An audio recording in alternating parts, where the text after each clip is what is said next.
Okay, first of all, I'm such a fan of all your work. I was a judge this year and Thank you. voted for all of you.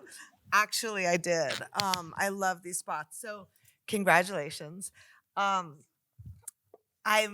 feel like they were so original, innovative, smart, and most of all, so human. And I just feel like it's a time in the world where we need all the humanity that we can get. So thank you for that. And for the audience, thanks for coming out tonight.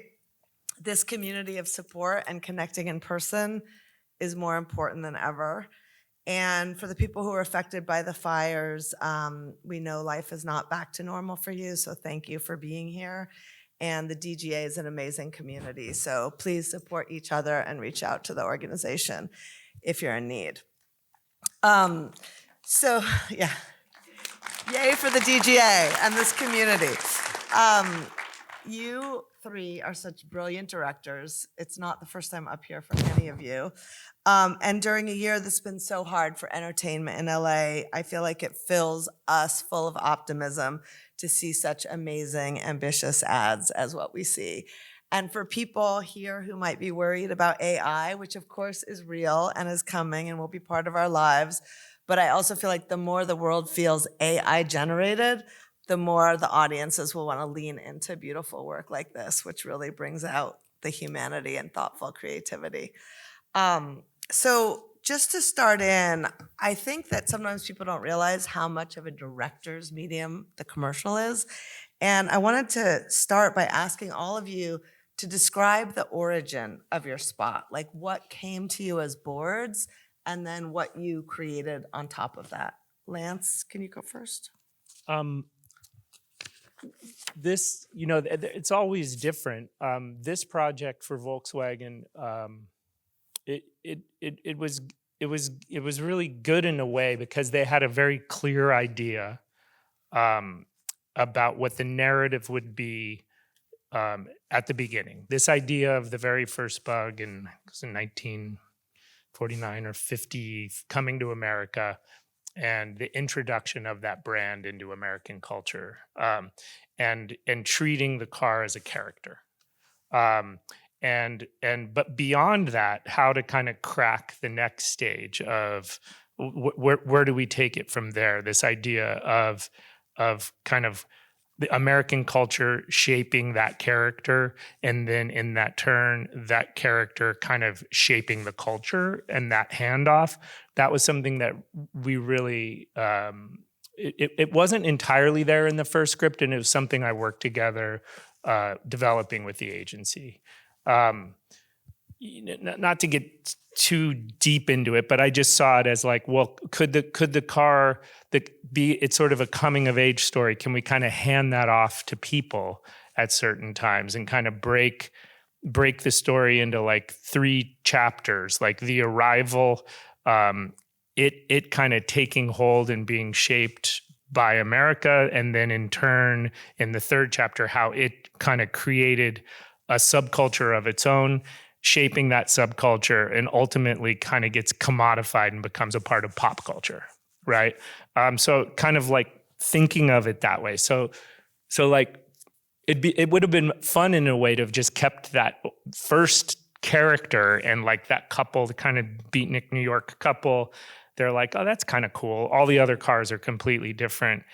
Like that in and of itself could have been a fun narrative to keep going with, but there really was an objective to make it a much broader, bigger story about how it kind of went on from the not being accepted at all in the 50s until the brand that it is today, this huge global brand. So it was like, trying to tell that larger story. So, it's I don't even know if it helped with me to kind of come up with what we shoot, how we shoot it, what does it look like, what format is it, when is it supposed to, what era is it from, but yeah, so they take the bug home, they have a little kid, the kid goes to college, he gets done with college, he hitchhikes around the country, he gets into music, he goes to a music festival, he kind of becomes a surfer for a minute.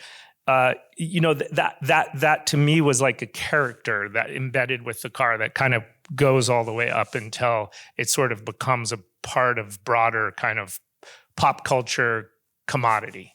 At which point it's Herbie the Love Bug, it's girls dancing, it just becomes a part of pop culture at that part. It kind of, the narrative in a way kind of busts open there. And those moments, those cultural moments and the moments within the moments, did you come up with those, or were those in the original board? Well, I helped steer it all. Because I think the hard part for the agency was how to crack that so it just doesn't become a simple pastiche that doesn't have any sort of narrative thread or logic to it. Because it could have easily just become a simple pastiche of stock photography, really, because there's a ton of stuff out there of Volkswagens.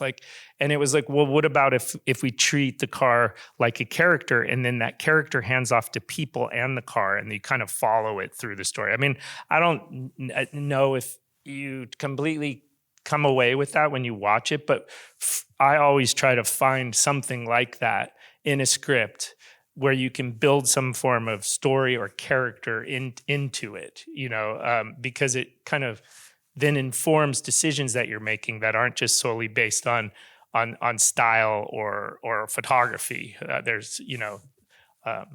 So that's. And Kim, what about you? I always tell young directors a story about something you said that impacted me so much, where you talked about how the boards you get are just the beginning, just the jumping off point. So can you talk about what you got and what you brought? They are, but weirdly this year I was very lucky because I got some really good scripts, and actually, annoyingly, I can't riff too much on that one in these 3 projects, because actually the scripts I got were tell the story of a woman's life through dance and music. Can you do a music video with The Mandalorian with this funny track? And Am I a Bad Person with a really quite brilliantly written VO. We didn't quite know how we were going to shoot that. That was probably the biggest leap in terms of actually trying to shoot it as if it was real moments in sport. So some people have said to me about that one, oh my God, did you cut all that archive? And I'm like, no, I did a 10-day shoot and it took a month, and it was like enormous amount of work to try and make these moments that you can't get. We searched stock, obviously, and there's a couple of stock shots because obviously Kobe and Ronaldo wouldn't shoot on the days we wanted, and there's I think like 8 stock shots, but the rest is shot footage. So that was because Kevin and Pedro, who I love, who I worked with on that, we loved the script, we loved the idea, but it was like, how do we do this? And what we wanted to do was just go and film athletes as if they were animals, like be, documentary about it. And if we could have done, we would have just gone out like a wildlife photographer and shot the athletes. But obviously you can't do that. So we had to create the circumstance to shoot that, which was its own big thing to do. That's amazing. I thought those were real. I did too. That's incredible. But you have that in common. We'll talk about that more. But both of you did that amazing feat. And Eric, yours is completely different. I want to hear what your process was. I feel like I should be in a different panel over here. No, I want to know a little lower on the stage. what your process was in coming up with these scenes. Like, where does a dolphin complimenting skin or putting cream on rock come from in your brain? I mean, like you said, Kim, like this was a result of a great script that felt, amazing creatives, CBH and Alex and this guy Avi, that it felt like they wrote it for us. My partner Tim and I, like we've worked with Michael Cera many times. It's all we do is name puns. It's like what we love doing. So when you get a script like that, you're just instantly turned on of like, oh, you get it. Like, do we even need to write a treatment here? Like, I mean, it's there. Let me go.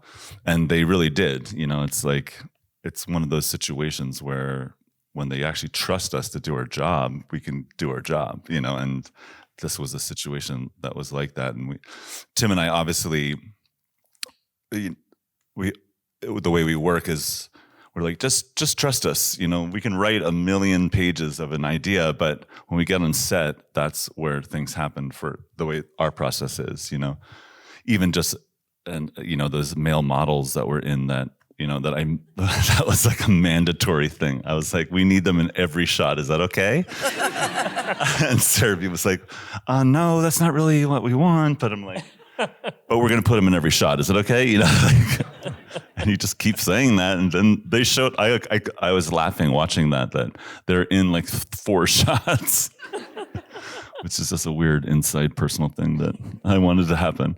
But I love that. I mean, actually, maybe you could talk about the improvisation part, because I sometimes feel like commercials are so like everybody wants to know exactly what's going to happen. And what were the kind of unexpected happy accidents? you know, like we set up situations like, you know, the dolphin scene, for example, was very complicated because it was mostly in post and VFX, and we like to live in the real world where we use non-actors and we get to know them before they get on set. And once they're on set, we have an ability to kind of work with them to bring out their real character. So that's part of it. But we worked with Michael many times, so we knew his ability to do anything. And it was just little moments. And he was a big part of it too. Like, the reason for this success is he had final cut on the project. I don't know if we could say that in this room, but this is all confidential, right? And I've never had that. I've never had an actor have final cut. So Tim and I rolled in and was like, fuck yeah, man, we could do anything we want. Like, you can tell us to say, hand lotion is the best, this is the best hand lotion. And we're just like, we'll just cut that later, you know? So it was really nice to know that the final edit would be our baby, you know, like, which is, I know it's a hard thing in this. We all like get into this to make a piece of art that is good, that we're proud of, like this stuff. So this was like a good, perfect storm of that happening. What about you? Did you get to have improvisation, Kim, maybe with the athletes? With all 3, actually. Oh, really? Yeah, no, all 3, because the dancers, I mean, as with all jobs at the moment, I guess, they were all super quick. So you have to kind of get going quite quickly, you know. And with the dancers, we really worked from their own dance styles. And I think we had like 12 days to cast like all the women who looked the same. And this one was actually short. I think it's 2, both the first 2 pieces are actually more like music video 2 to 3 minute pieces, and these are kind of the shorter version. So they're longer, and we would have the dancers, you know, work in their own style, and we built the whole piece around their dance styles and how we could connect a young girl's dance moves to an old woman's dance moves and bridge that through. So there was a lot of improv and building from them on that. And a lot of trust, actually, because I know that team really well from Uncommon, and so we really worked together and just built the thing. You know, we had this little nugget of an idea and we just built it together. On Mandalorian, because they're all, again, that's a longer piece. There's a we talked about it, there's like a music video piece, which is a couple of minutes long, and he starts in his house and he goes all the way to this convention. And actually all of the Mandalorians are people who dress up like that for conventions. So it's entirely cast with real Mandalorians. And then, so working with them, including the lead guy, it was all about him and his performance and how he felt about his outfit. They all make and build their outfits. So that was very much just building again from the truth and the real people, and quite a lot of fun and flexibility on set. You know, I work with Apple quite a bit, and so as long as we get the tech right, we get to kind of, you know, work on the character, and that was a lot of fun. And then, so I was going to say, then on Nike with the athletes, it was kind of all improv, because you know, LeBron turns up and you say, I remember saying to him, oh, can you do this this thing? And he's like, but you've picked a clip from when I was in my 20s. I'm like, I'm much older now, I can't do that. So I was like, oh, okay. So I did a little jump in front of him and said, can you do that one? And he said, oh, okay. And then he went and did the dunk. So, wow. You know, That's kind of silly. I just want to say to the audience to watch the long version of Kim's, because the Mandalorian one starts with going in a bus, and it's really amazing. And I think we actually need to talk to the DGA about the 60-second rule for this category. Yay! It's always hard. The 60 used to be the main thing, but now these long ones are so amazing. And well, I think you could have 60s, but the 3-minute limit on submission is where it gets tricky. Because if you have a 2-minute piece, that's going to be like year 1, and then you have a little room left. You know. Did you get to play with improvisation in yours? Not really. I mean, in as much as some of the scenes, I was setting up real events and then documenting it. like those car rallies and stuff like that. The scene's more with the actors, not as much improv. It wasn't dialogue driven though. So, but yeah, I think for some of that type of filmmaking, you really are better off to cast those. Those were mostly enthusiasts, like in those car enthusiast scenes and stuff like that. We just put an event together, and then I would go in and find things in it, document it, see something that was good, maybe focus on that, redo that sort of approach. Yeah. Could you talk about your research process a little bit? Well, we started looking at archival footage of New York from that era because we knew we needed New York City driving shots, and the idea was to have a CG car that we could drop into some of those scenes of it coming through an intersection by Times Square and then cutting to the girls watching it go by. Like so we needed to locate those shots as well as the arrival scene with the ship. The arrival scene, we found this amazing footage of these guys watching a ship come in over their backs that inspired the sort of composition. It was just this beautiful, some of it, you go through archival footage and you'll find these gems sometimes. And this one was like a 4K scan of this black and white obscure footage of a ship arriving at port I think it was on the west side. And these men all in coats standing, looking at it, arriving. So that kind of inspired how to stage and block that scene and what the guys would look like. Kind of took that and then cast and dressed them. And we did that with a couple things. Like found a cool shot of like a cop watching it, but then instead of using that, we just used the plate and then put a CG car in there, and then I kind of replicated what existed in the archival footage with an actor and then dropped him into the scene, like it's coming out of the Midtown Tunnel or something like that. But that archival process kind of informed a lot of the decision making for the whole first part of it. And then from there, like the pop culture stuff, Herbie the Love Bug and those things, it was fun. We really did pulled hours and hours and hours of footage for that. Did you find that in the edit, or did you conceive it in the beginning? We started very early on, and then culled it, did it again, culled it down, looked for more, and then Kirk Baxter, the editor, we would drop them in, switch them out, try different things, and then there was this clearance process right up until delivery that was really frustrating because you'd have to go back and find people, like those three girls shimmying in the sequin dress. We found we really wanted to use that. It was from like a game show or a talk show, a variety TV show, where they had a bug and these girls were dancing in front of it. I don't even think it was a straight up commercial. In the end, we couldn't get clearance on them, so we had to stage on an insert stage those three girls, recreate it, strip them out, and drop them back in. Like, there was a lot of that sort of thing. Sort of reminds me of the process of getting Michael Cera's dolphin sounds correct. Yeah, exactly. We trained for 6 months with him. He lived with dolphins down in Orlando. Tried this, tried that. He said, stay in the tank 48 hours. I can't believe it. This is amazing. Honestly. I love that. It was the good thing, that brand though, it's the genius of there was stuff we wanted to use and we couldn't, but like there was like a commercial they did with Wilt Chamberlain getting into a car. They did such amazing ads. Like it was like this point in advertising where they kind of stood it up on its head, where you're kind of coming out of like soap operas and stuff like that, TV shows that are sponsored by brands, and then they come along and they just take a completely approach to advertising that brand. And it's pretty genius, actually, some of the old print and TV ads for Volkswagens. You even got to have a reference to your own spot. Yes. That was amazing.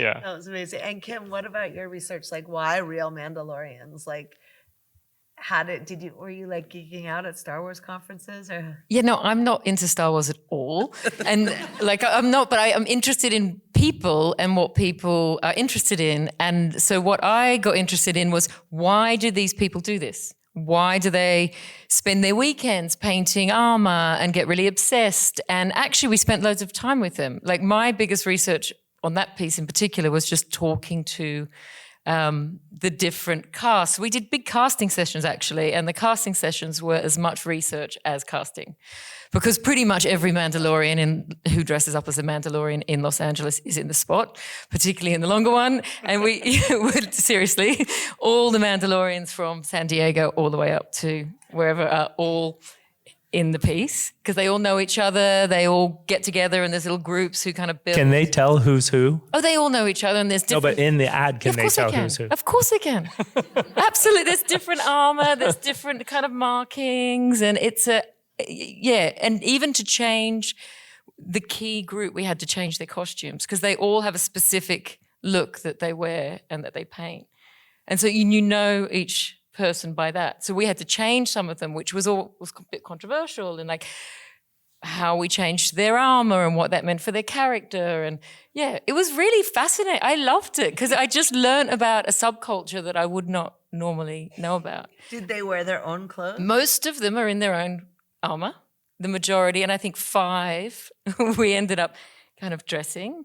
But really, it was all research, that piece, and actually just getting them to do what they do and me understanding what they love and in the longer one, like we dressed the house with all of his things because he, when he makes his kit, he does it the weekend before, and there's all the cuttings and all the paints, and I don't know, it was just fascinating. So it's also good. I'm sure it's a good strategy because if you used fake impersonators, the message boards would be going crazy. No, totally. With bad press for the spot, Totally. but they probably did their own work of marketing it on such a underground level.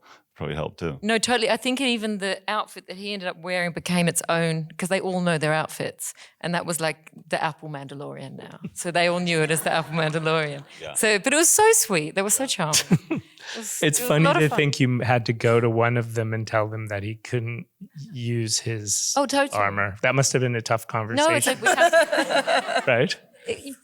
But they wanted to be in it. And actually what was very sweet is my costume designer, April Napier, who I think you know, she worked with the team to kind of, help them build the stuff. And, some of them would share. And it was like, well, you can't wear my knee pads, but I can wear, it was a thing. But it was great. On your casting, did they say, when they say like, I can shave my facial hair? What are they saying? Like, I'm Darren, I'm okay to not wear my exact outfit. No, they were like, no, this I is will. my outfit, and I'll be coming. I love that. Yeah, it was good. I love audition tapes when they're like, I'm not shaving this. Fuck you. And I'm like, you're in the spot. Like, Eric, what about with working with Michael? Like, first of all, were there any like outrageous scenes you had ideas for that he was like, no? No, he was into everything. Like, the him massaging himself was like, I was very excited for that. But, there was like, in every one of these spots, there's kind of, okay, we need a shot of someone touching his leg, and Michael's like, why do I need to do that? And he's like a classic actor. So he was like, if it's a leg shot, let me do my leg, but explain to me, like he really wanted to know, why do we need this shot? Like, tell me the ideology of marketing that, like to see some, anyways.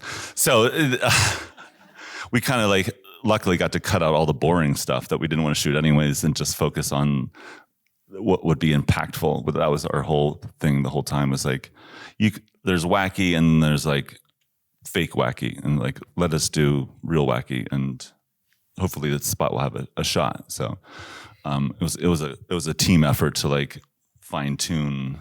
There was a million ideas, of course, but within the schedule, and doing 17,000 TikTok ads at the same time, you have to cut some of that back. Yeah. And I feel like with comedians, they want to work with, they always want to work with the same people. You've worked with Michael before. And I think it was a trust thing. Like he was, even when I work and I can't have my key crew, it's like, I feel like vulnerable, like you have a shorthand, I'm sure, with your people, and you get the job done very quickly and efficiently. But I think it was one of I think he's done some other spots, but this was a big one for him. And he was like, I know Tim and Eric will protect me and keep it funny. So it was like a mutual respect thing to keep it good for him as well as the brand and everybody.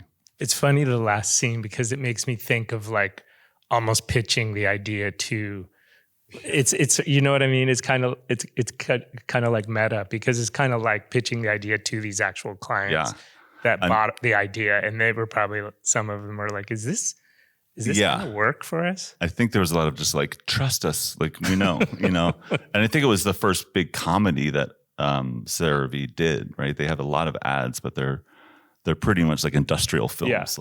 It works. It's really good. But that's an interesting idea, because I wanted to ask you guys about point of view. And I feel like in yours, the point of view is almost like you're being sold something, like the consumer. And Kim, in yours, the point of view is like the guy looking for his friends. And I feel like in yours, Lance, it's almost like you're watching the historical, like archival clips. So can you talk about kind of how you came to your point of view, and also how you executed that cinematically?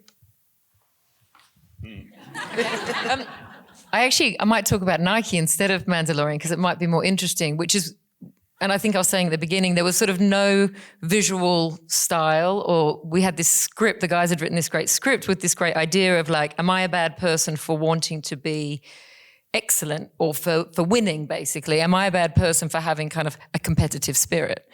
And that kind of tickled me. I was like, like why not explore the idea of competition and pushing yourself?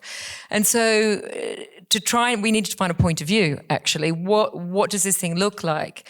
And I'm obsessed with faces, and I was like, actually, for me, it's about what happens in the ECU, what happens in the extreme close-up when somebody has that look in their eye about, I'm going to fucking win. I'm going to do this, I'm going to obliterate the competition. And so my angle on it, my take on the script was, let's shoot the whole thing in ECUs. Let's shoot only close-ups. And there's a few wider shots at the back end, because in the end, it's Nike and they wanted to show sport. But my initial pitch was, let's have the point of view of an observational camera, long lens. So we shot 1,000mm lens most of the time. And we put our camera only ever on the sidelines. We never would go onto the court or onto the pitch. We'd only ever shoot from where a sports camera would be, but on the longest lens possible to get to an ECU, which was actually really hard with a lot of motion. So with Mbappe, he's fast. He's really, really fast. So getting him in the frame of a 1,000mm lens was tough. But we stuck to that rule for the whole job, which was fun. But that was the point of view on that. Yeah. That's really brilliant. Well, and what about you, Lance? You worked with, I also want to ask you about the photography, but first start with the point of view.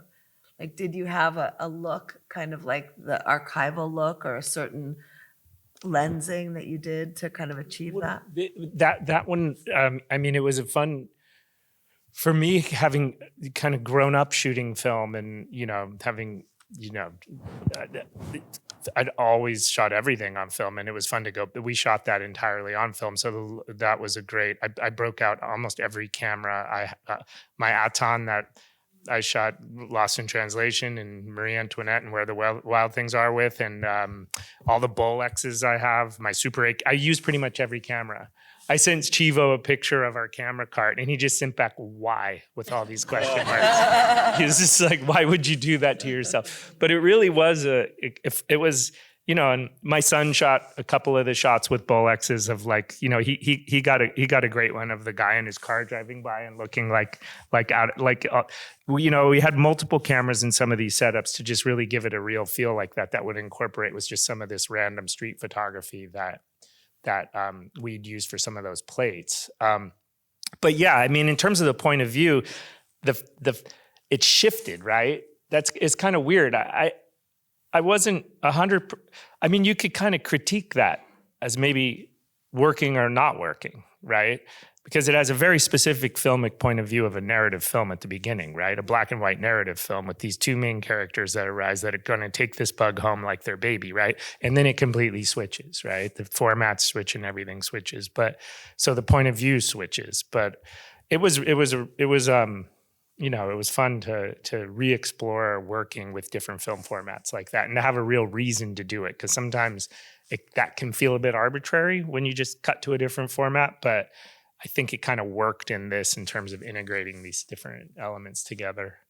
I just want to say that Nike ad, like for me, seeing that, like it's so like to me, it makes me think things could get good with brands like Nike, that they're willing to do like, an art film, by Kim Gehrig for Nike. I mean, because that's like an art film. It's like it reminds me of like, when Hal Curtis was at Wyden and he'd do these ads with Tony Kaye or just crazy.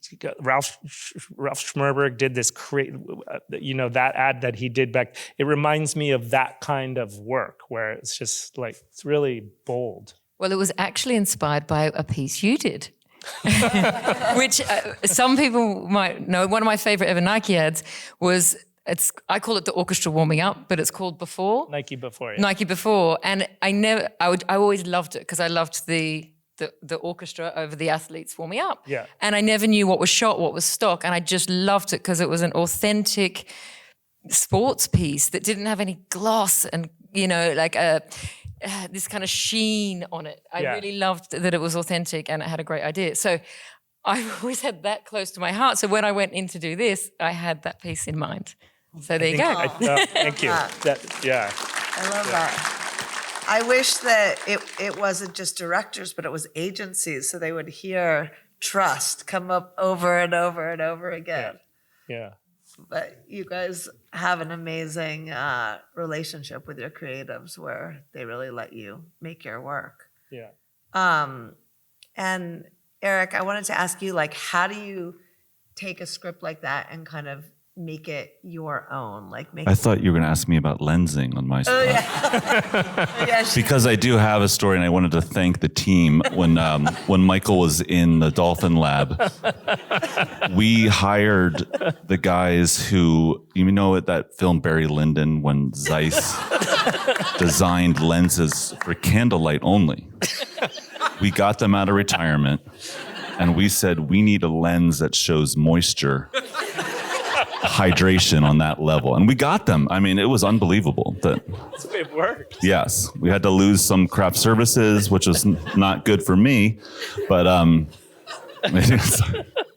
no, I love this because now I'm getting like how you do comedy. Like you're a comedian yourself. I basically just listen to their stories and I'm blown away. And I'm like, I got to say something. No. But like, how do you, like when you get a script, how do you know something's funny? And like, is it always funny or do you like? It's almost never funny. This was funny. And also like my team at Pretty Bird are amazing at getting me the right scripts that, this whole game is like, let's make something, it takes so much time to do this and energy and like effort. Like, so every once in a while it really lines up. So this one was already funny on the page. It was like making us really crack up. So that motivates us to like work harder to bring our element to it. But they sort of wrote it as like a Tim and Eric sketch. It was like, well, we'll just do what we do, which is fun for us to do that. But, up the production value a little bit and that kind of stuff. And then Michael just being Michael was easy, slam dunk. Give me the award. You don't even have to come here on Saturday. Like, let's just do it right now. Okay, so getting back to craft. Lance, maybe you could talk about like coming from cinematography and you've shot the most iconic movies. Like, how does your background as a cinematographer inform your work as a director? The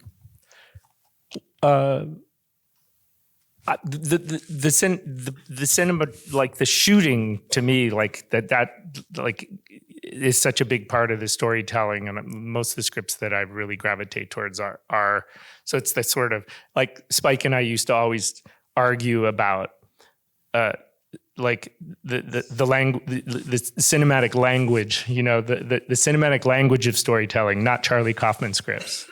You know what I mean? Like, because Charlie Kaufman scripts, just words and words and words and words. And we used to always wrestle with how can we tell, like, what if we just shut off the dialogue? Would we be able to tell the story?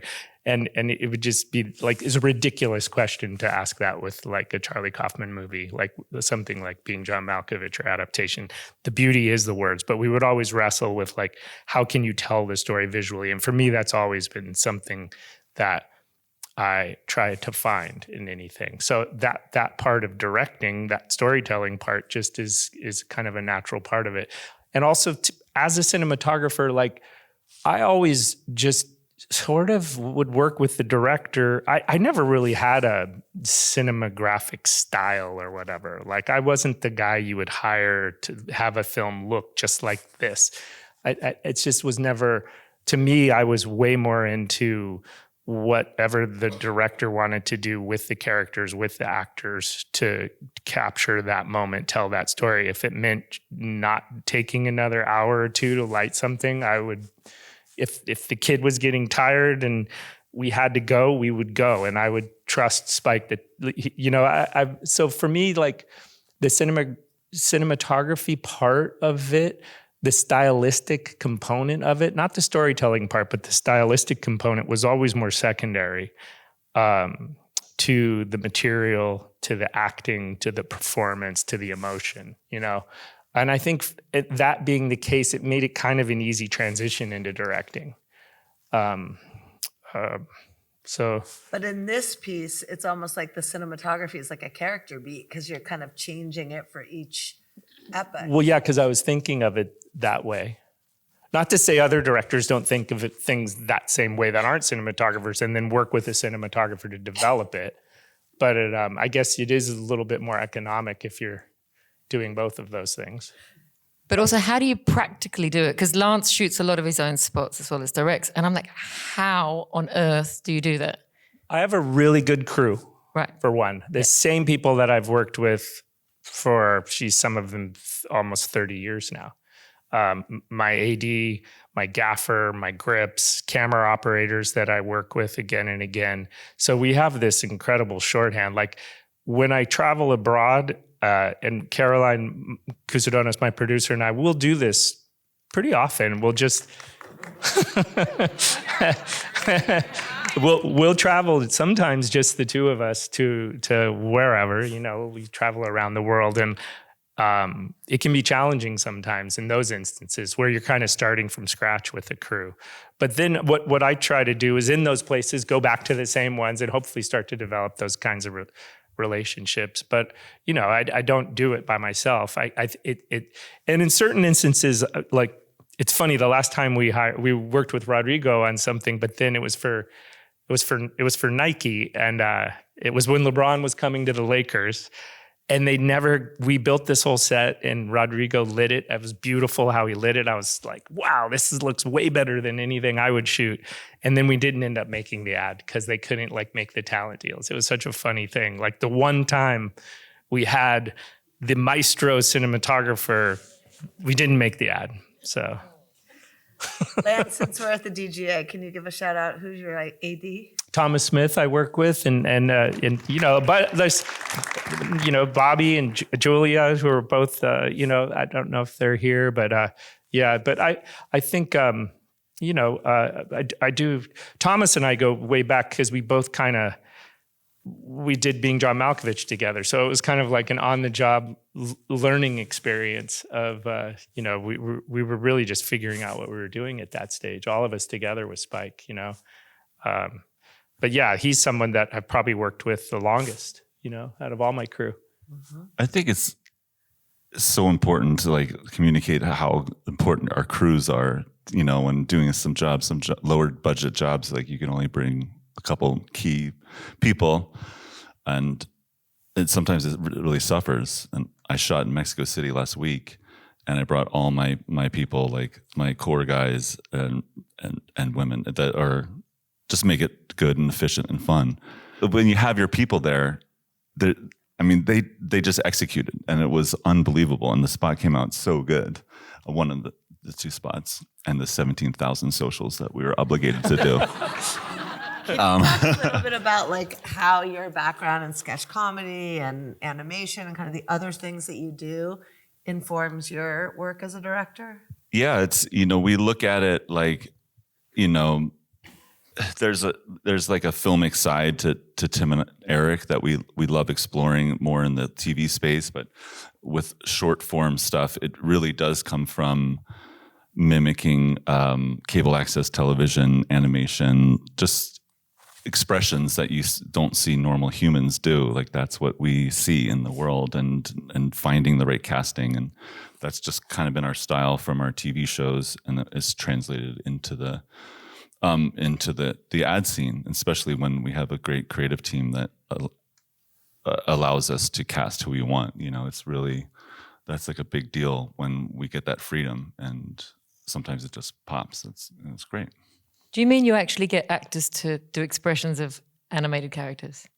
Is that what you mean? Well, I mean, just animated characters are way over the top, and when we're in the casting, we kind of look for that. Like, do you have the range to go to that place that you normally be happy in? Now go 100% more, 200% more, and then you find that zone. Like when we shoot, we do, we obviously do a little bit of a range, depending if it's a boring moment or not. Like, and a lot of the times it's thinking about those other influences and a wrong reaction that shouldn't be in this setting that actually makes you laugh, But is that thing of like, if it's funny on set, it's not funny in the cut, true? Or is it funny on set and it's funny in the cut? I mean, it depends on who you ask, like we'll do stuff just to make the Video Village laugh, that, and we're like, we're never going to use that in the cut, but you kind of have to play the game. But it's really like, and Tim and I are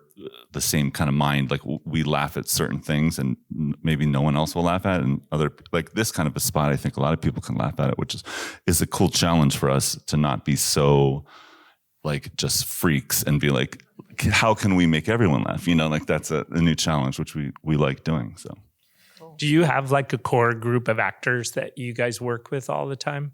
Yeah, I mean, and like how did you form that core? This one guy, Bob Odenkirk, it was our mentor when we first moved here. He was like, Jeff Goldblum, hang out with these guys. They're crazy. You like them, And like Jeff's been in all our movies and a lot of commercials, and that we developed his character before it was stolen from us. I want to do a tell-all about this business. That's funny. I know. They're like, no. Saying no. Don't. Okay, speaking of playing the game, Kim, you come from an agency background, so how does that inform, like, kind of knowing the behind the scenes of playing the game? How does that inform your work? Well, so for anyone that doesn't know, I worked in an agency called Mother in London for years. But when it was kind of like early 2000s. So it was really a really great time in London. It was a great time in that agency. It was full of really interesting, bright, clever, funny people. I was never funny. I wanted to ask you how did you get funny? I was never funny, but there was a lot of funny people. That was funny. Okay? Thank you. I didn't laugh out loud, but we'll work on that. But any help is I'm grateful for. No, so I worked in an agency for a long time, and it was actually really inspiring. And while I was in there, I got the privilege of working with a lot of directors. And at that time in London, whether it be Danny Kleinman, or who was very funny at the time, and still is, there was Danny Kleinman, there was Doug Wilson, there was Ring and Ledwidge, we worked with Tractor. I got to work with so many great directors of that time. And I'd be on set thinking, I think I can do that. I did think, I think I could do that. And then there was one shoot where actually the director I won't say who it wasn't doing a great job. And I was like, they've got it wrong. They've got the script wrong. This is what we wrote, and actually what they're delivering is not what the script is. But we were already I think I must have been lazy or something because it was the third setup, so we couldn't change where it was going. So I was like, and I remember that being a penny drop moment of like, I'd quite like to direct. And so anyway, I did some music videos and ended up, taking my time to get to where I am now, I guess. And but now I love that I have that experience from an agency because I think I know what a good idea is. Like whatever comes in my inbox, I can pretty quickly tell if it's a good idea because I had that kind of rigor for so many years. So. Mm-hmm. Yeah, no, that's great. And I wanted to ask you about, now I completely blanked what I was going to ask you. How dare you? You guys are so great. This is our night. Answer it. Okay. I'll ask you about the music. I wanted to ask you about the music, Lance. Like, when did that song come into it? And did you choose it or was it already there? No, it was funny because Kirk Bagster, editor, amazing editor, and a very close friend of mine. It was before we even started shooting. I think I was still doing the treatment. And I was talking to him about music because I felt like in a way, even with Leo,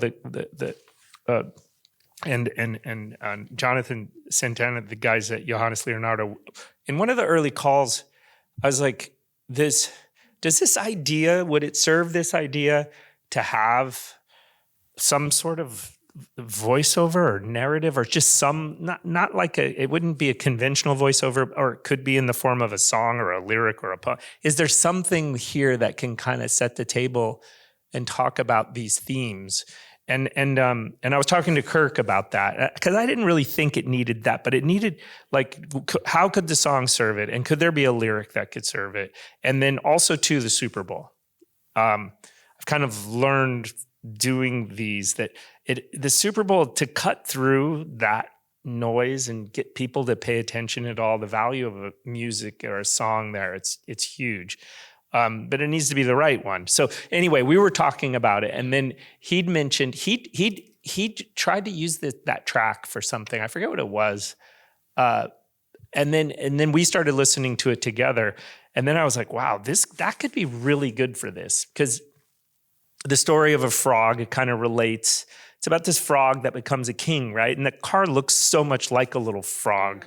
So it was kind of like, God, this is really good. But it was good enough to where I didn't want to mention it to the agency because I knew that they were so headstrong about a musical, but it would get just thrown out and talked about and just shit on potentially. So to Jonathan, I told him when we wrapped shooting that I had the perfect track for it. And he's like, what is it? And I'm like, I just want to put it on. So then in the edit, we cut to the song, Kirk and I, before they came in. We actually had enough time to get a pretty good cut together to present. And the room was divided. Like half of it was like, that's amazing. God, that's, and then some of the younger creatives, it kind of took the ad in a way out of, I don't know, maybe a sense of authorship that they felt that they might have had with it. It was a weird moment where the room was divided, and then the owner of the agency came in and he's like, we got to get this song. And then there's this divided creative room, and then me and Kirk kind of sitting there like looking back and forth. Like it was a little bit of a weird moment, but I think it works, you know. Right. No, I think so, you know, and it definitely worked in the context of the Super Bowl, you know. And Kim, music is such a big part of your work. Like in the Sirius thing, did you choose the songs or? We spent ages. The first part of the process was just music. So I work a lot with Soundtree, Pete Rayburn. I don't know if anyone works with him, but we sat on, and honestly, I love Pete, but he talks a lot. And we would do 8-hour sessions a day. The prep was all the music because we had to choreograph to the tracks. So we spent 2 weeks of prep just doing music calls till we got this kind of shape from Doja Cat through to Nick Cave, which was kind of amazing because we ended up getting Nick Cave on the Nick Cave song when it comes in. It's just like, oh. And like the longer version, you get to sit in it a bit. But it was kind of shaping the music was the whole prep, honestly. So does that mean they had to actually like license and clear the Absolutely, music? yeah, and that was really difficult. So the one thing was getting the shape and trying to find some, if it was, the idea was it's one woman's life through listening to music, the radio, whatever. So there needed to be some kind of connective tissue, but it was like, is it period? Do you go into period songs and go through different, times?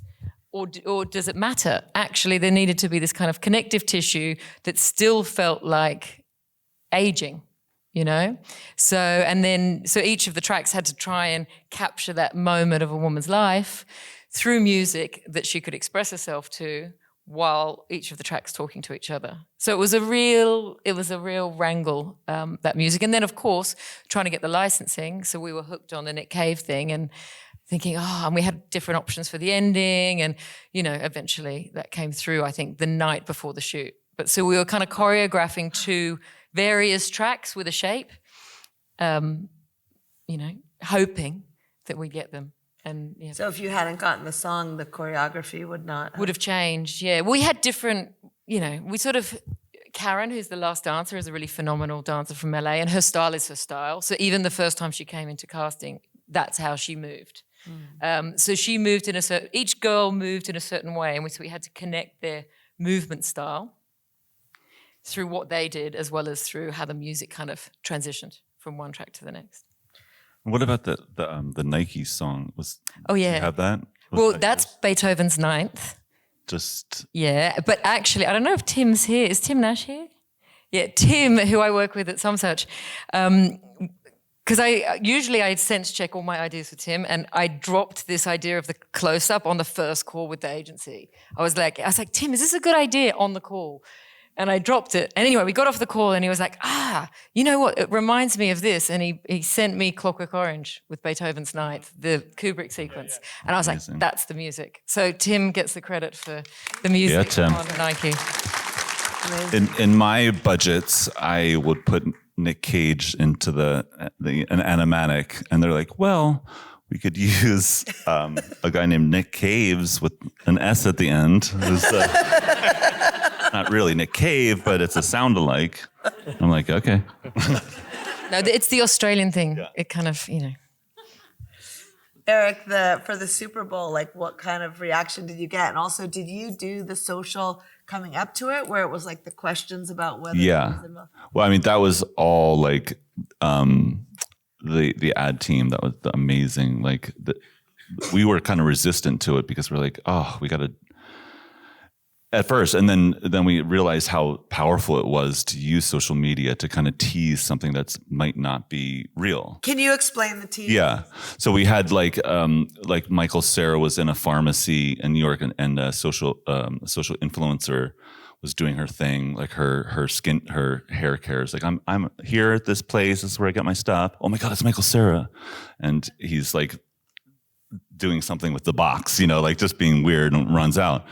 And like our job was like, how do we make that really real? Like hire real influencers, but yeah. So and then we're like, oh shit, this is actually really smart. And a good challenge. Like, how do you make that look real and not spoil the surprise? It was a lot of people were involved with, and it sort of worked. Like I remember when the first things leaked before the Super Bowl, the reaction was very like, there were a couple of people like, this is a setup, but a lot of it thought it was real. So it was interesting kind of to play with that. And then when the big thing popped, it felt more powerful. Maybe we could just talk about time, because like I always feel like as a documentary filmmaker, I spend years on my work and I feel so rushed in commercials. Can you guys talk about how much prep time you had, how many shooting days you had, how that went? It changes so much from job to job. On this one. Crazy. On this one, I had a pretty reasonable amount of time in that we had the holidays in the middle. So we kind of shot, and then we had time to edit, and then January to do post. But that's rare, though. Most of the time it's like turn your treatment around in 2 to 3 days and be ready to shoot 2 weeks later. Is more and more kind of how it is. And how many days for all those scenes? Caroline, how many days did we have? I don't remember. I don't know if she's here. What? Oh, Thomas. Oh my God, only 4? That's amazing. Wow. Was it really just 4 days? No. 7. Oh, he's just making you look like Superman.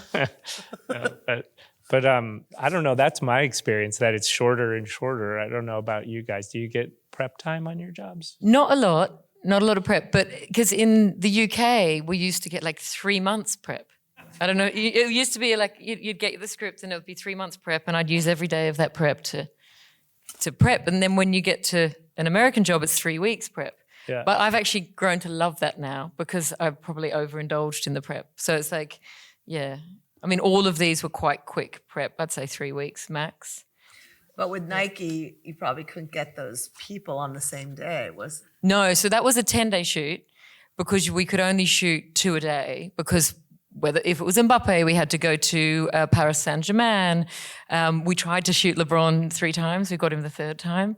We did build a basketball court in Universal Studios that he didn't come to, but that's fine. We did that too.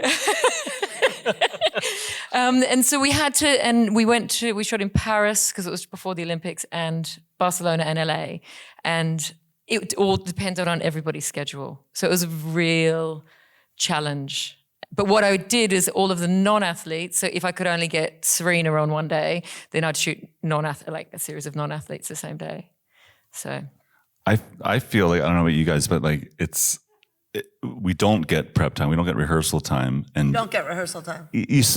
very rarely you do. I mean, with something like something complicated, maybe like choreography or something like that. But I feel like we have to find time in our schedule to just, we know what's going to suck up time, and you know, and sometimes with ads, it's the product integration. Like, in Mexico, we were dripping a sauce onto a pizza, you know, and I was like, that's going to take all day, and you know what I mean, or like because the client wants their beautiful ranch to look perfect on a pizza, which is very hard, you know, so it's literally we're running into the, you know.